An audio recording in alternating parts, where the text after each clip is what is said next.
Қайырлы күн достар, бүгін сіздерге ұлдынай қазақша рецепті бисквитті рулеттің ең жылдам әрі дәмді болып шығатын нәп-нәзік түрімен бөліскісі келеді. Видеоның соңына дейін менімен бірге болыңыздар. Барлық құрамындағы мөлшерін астына описанияға толығымен жазып қалдыратын боламын. Бізге ең алдымен жұмыртқаның ағын және сарысын екіге бөліп алу керек болады. Менде бұл жерде бөліп дайындап қойғанмын. Ең бірінші жұмыртқаның ағына қантымыздың жартысын қосып, жақсылап миксерлеп алатын боламыз. Жартысын сарысына қосатын боламыз.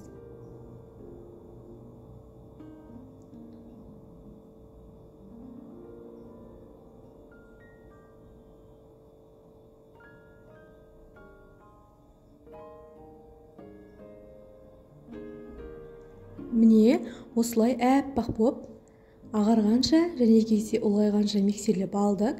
Бізде уже ақ-уызымыз дайын. Енді жұмыртқаның сарысына жаңа қалған қантымызды қосып жартысын венчиктің көмегімен араластырып аламыз. Бізге бұл жерде миксердің қажеті жоқ.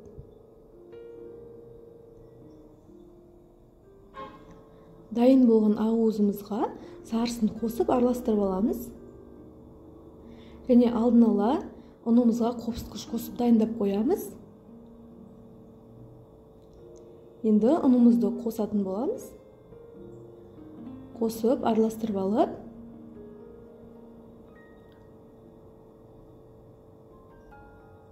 осындай масса пайда болады. Қатты қою болып кетпеу керек массамыз. Енді табамызға пергамент қағазын төсеп, рулеттің қамырын құйып, силиконды лопатканың көмегімен әдемілеп реттеп шығатын боламыз.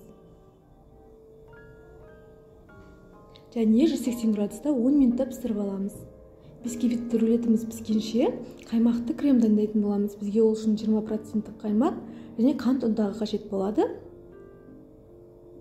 Екеуін қоюланғанша миксерлеп аламыз. Креміміз дайын болды. Мінекей бисквитті рулетіміз пісіп шықты. Жайлап пергаменттен босататын боламыз. Және астындағы пергаменттің көмегімен орап шығатын боламыз. Орап шықты. Енді орап болған соң, орап шыққаннан кейін осылай жан-жағын кесіп алатын боламыз. Әдемі төртбұрышты болу үшін. Және дайындалған қаймақты кремімізді салып, жағып шығамыз.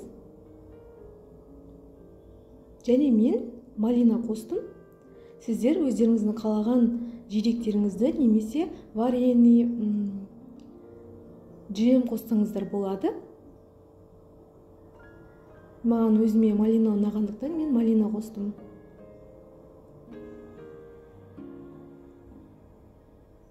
Ақырындап енді орайтын боламыз рулетімізді.